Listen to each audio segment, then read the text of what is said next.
हमें एक शायरी को पेश करेंगे और फिर आगे वचन में चलेंगे।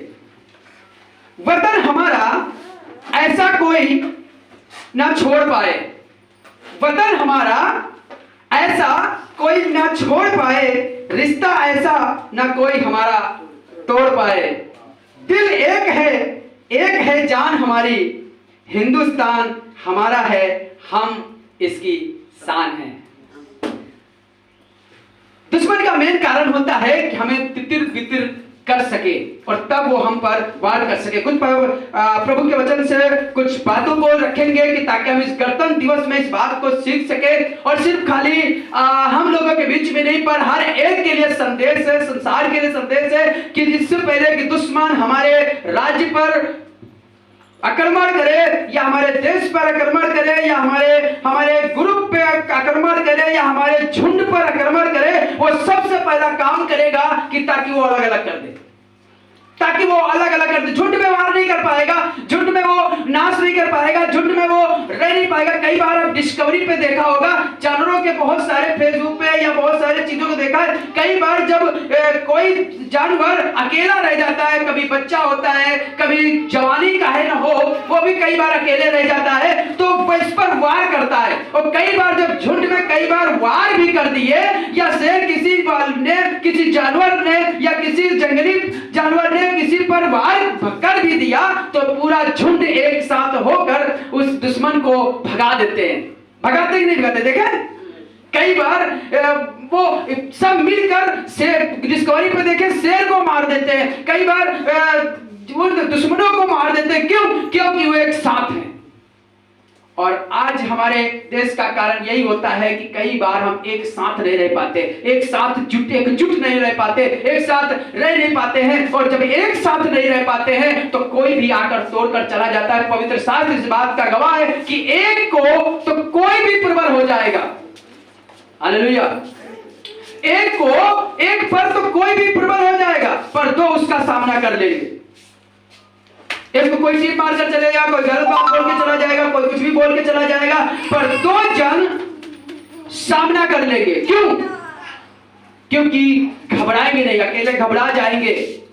पर निकाल कर पढ़ेंगे जो मिलेगा। पहला कुरिन्थियों पहला अध्याय और उसका 10वां और 11वां पद पढ़ेंगे। सुनिएगा, पौलुस कुरिन्थियों के नाम चिट्ठी लिखने लगा, और कुरिन्थियोस के नाम जब कलीसिया में चिट्ठी लिखने लगा तो देखा कि वहां पर झगड़े हो रहे हैं। हालेलुया। है सब यहां?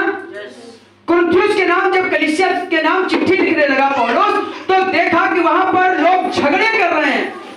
लोग अलग अलग जगहों पर अपने झुंड से निकलकर अलग अलग जगहों पर जा रहे हैं। और ये पौलुस सिखा रहा है, कई बार हमारे लिए भी और इस देश के लिए भी और देश के हर एक नागरिक के लिए सिखा रहा है। और पौलुस सिखाना चाह रहा है, सुनिएगा। हे भाइयों, मैं तुमसे प्रभु यीशु मसीह के नाम से विनती करता हूं, तुम सब एक ही बात कहो और तुम में फूट ना हो। इससे पहले दुश्मन हमारी घर पर आक्रमण करे, वो सबसे पहले फूट डलवाएगा।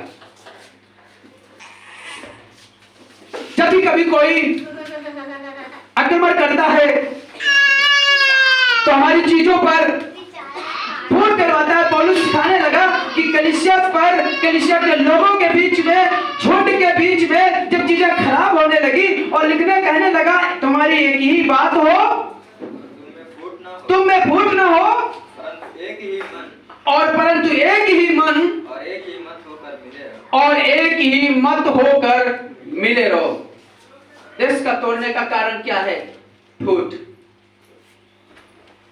यीशु मसीह ने कहा, चरवाहे का मार दो और भेड़ अपने आप तितर बितर हो जाएगी। इसमें कहने लगा, वो समय आ गया है कि मैं क्रूस पर जाऊं और संसार के लिए मरूं, और देखो जब मैं जाऊंगा तो भेड़ और लोग तितर बितर हो जाएंगे। इस जगह पर भी लोग तितर बितर हो रहे हैं, झुंड इधर उधर जा रहा है और सिखा रहा है कि एक मन रहो, एक जैसे रहो, एकजुट रहो, ताकि तुम दुश्मन का सामना कर सको। भजन संहिता की किताब 133 और उसका 1 और दूसरा पद। भजन के लिखने वाला दाऊद भी एक बात सिखा रहा है, सुनिएगा। देखो यह क्या ही भली और मनोहर बात है। देखो क्या ही भली और मनोहर बात है, भाई लोग आपस में मिले रहे। भाई लोग आपस में मिले रहे। क्यों? कि ताकि कोई वार ना कर सके, ताकि कोई तुम्हें कोई नाश करके ना चला जाए, कोई झचकोर करना चला जाए। क्या ये मनोहर और भली बात है, भाई लोग आपस में मिले रहे। यह तो उस उत्तम तेल के समान है। ठीक है, लगा यह तो वो उस उत्तम तेल के समान है जो हारून के सिर पर डाला गया, जो हारून के सिर पर डाला गया और उसकी दाढ़ी पर बहकर, और उसकी दाढ़ी पर बहकर उसके वस्त्र की छोर तक पहुंच गया, और उसके वस्त्र की छोर तक पहुंच गया। क्या ही उत्तम बात है कि भाई लोग आपस में मिले रहे। एक नारा लगाते हैं हम लोग, याद है? हिंदू मुस्लिम सिख ईसाई चारों मिलकर कहां भाई भाई, कहां भाई भाई हैं, भाई भाई हैं। पौलुस सिखा रहा है कि एक मन, एकजुट, एक जैसे रह सको। हमारे दुश्मन एक जैसे हैं, हमारे दुश्मन एक बात पर, एक बात ही पर वो एक जैसे रहते हैं, पर वो हमारे देश को, हमारी चीजों को खोखला कर देते हैं और चीजों में आपस में ही फूट डला देते हैं। ऊंच नीच, भेदभाव और काला गोरा, है ना? कहां से आया भेदभाव? दुश्मनों ने ही तो सिखाया है, दुश्मनों ने ही तो बताया है कि ताकि आपस में मिले नहीं रहेंगे तो हम वार कर पाएंगे। पौलुस सिखा रहा है क्या ही मनोहर बात है कि भाई लोग आपस में मिले रहे। यीशु मसीह यूहन्ना की किताब में यूहन्ना एक बात लिखने लगा। यूहन्ना रचित सुसमाचार 10वां अध्याय और उसका 10वां पद क्या कहने लगा, सुनिएगा। दुश्मन सिर्फ यही चाहता है, चाहे वो आत्मिक हो और चाहे वो जिस्मानी हो, चाहे हमारी जिंदगी का कोई दुष्ट हो, चाहे कोई दुश्मन हो और चाहे देश का कोई दुश्मन हो, और वो यही चाहता है, सुनिएगा। चोर किसी और काम के लिए नहीं, चोर किसी और काम के लिए नहीं। कभी चोर आया कि आपकी टेबल पर चाय पीने आया हो, खाना खाने आया हो, चोर कहा आज तुम्हारे घर में चोरी करेंगे और हम खाना खाएंगे तुम्हारे साथ, ऐसा कभी हुआ? वो और किसी काम से नहीं आता है। चोर चोरी करने, परंतु केवल चोरी करने उसका उद्देश्य क्या रहता है? चोरी करना। और दुश्मन चाहता है कि हम इनके बीच से मेल को खींच ले, एकता को खींच ले, और जब एकता को खींच लेंगे तो हम पूरा वार कर पाएंगे। और एकता में वार, एक मन होकर एक जैसे वार हम नहीं कर पाएंगे। सुनिएगा, चोरी करने, घात करने और नष्ट करने आना, 3 काम करता है। पहला क्या करेगा? चोरी करेगा। और जब चोर चुरा लेगा, जब चोरी नहीं कर पाएगा तो क्या करेगा?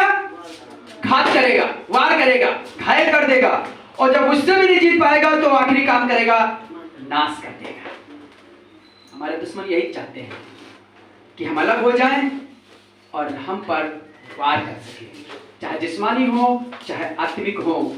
पर प्रभु अपने पवित्र शास्त्र के द्वारा भी इस देश को सिखाना चाह रहा है, एक मन, एक चित्त, एक मेल से रह सके, कि ताकि दुश्मन हम पर और हमारी चीजों पर आक्रमण ना कर ले पाए।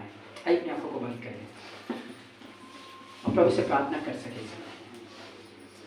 आज हमें नहीं मालूम कौन सा दुष्ट आपके चीजों में से कौन सी चीजें चुरा ले रहा है। कई बार विश्वास चुरा लेता है, ईमान चुरा लेता है, तो हम आपस में मतभेद करने लगते हैं। कई बार ऊंचाई और नीचाई की बात होने लगती है, कई बार हुनर और बेहुनर की बात होने लगती है, कई बार टैलेंट और बेटैलेंट की बात होने लगती है, कई बार सूरती और खूबसूरती की बात होने लगती है। और इन सब चीजों का भेदभाव मन में डालकर हमें अलग करता है, कि ताकि वो हम पर वार कर सके। चोर चोरी करने, घात करने और नाश करने आता है। चोर चोरी करने, घात करने और नाश करने आता है। और उसके आगे लिखा है, परंतु मैं आया कि ताकि तुम अनंत जीवन पाओ। जीवन देने आया कि ताकि बहुतायत का जीवन दे सके। यीशु मसीह आया कि ताकि हमें मेल सिखा सके, और वो दुनिया को यही सिखाना चाह रहा है। वो किसी का धर्म नहीं बदलना चाह रहा, वो किसी की जात नहीं बदलना चाह रहा, वो किसी का रंग रूप नहीं बदलना चाह रहा। वो तो सिर्फ बदलना चाह रहा है कि तुम मेल करो, एक जैसे रहो, एक मत रहो, एक बात पे राजी हो जाओ। और वो यही सिखा रहा है कि ताकि दुश्मन तुम्हारे देश पर और तुम्हारे घर पर, तुम्हारे रिश्ते पर आक्रमण न कर पाए और तुम्हें घात कर नाश न कर पाए। प्रभु तू आया कि ताकि बहुतायत का जीवन दे सके। तो बड़ी आशीष दीजिए, बड़ी बरकत दीजिए, ताकि ये एकता में बने रहें, हम सब एकता में बने रहें और चोर चोरी न करने पाए। प्रभु दया करें यीशु के नाम में, आमीन।